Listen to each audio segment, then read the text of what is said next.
তিনি Bruce banner, এক শান্ত বিজ্ঞানী।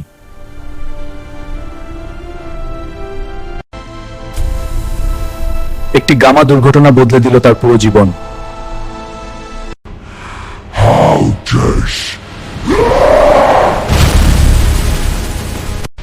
সবাই তাকে ভয় পেত, তাই সে পালিয়ে বেড়াত।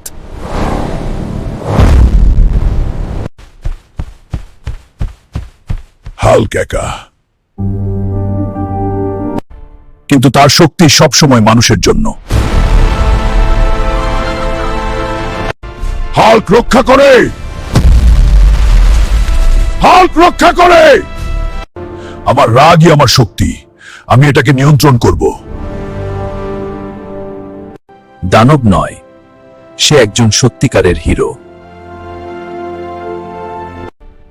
হাল্ক সবসময় বন্ধু।